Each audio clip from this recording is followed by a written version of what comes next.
Bạn nhỏ. Tết cũng là bạn nhỏ. Nên thích đi la cà.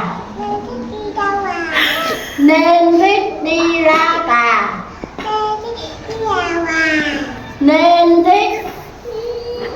Nên thích đi la cà. Rau gà nhất định là phải la cà. Đi la cà.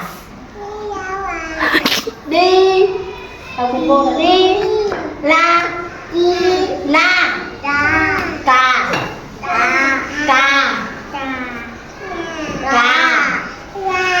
đi la cà. Đi la cà. Các bạn nhá, Tết cũng là bạn nhỏ. Nên thích đi la cà.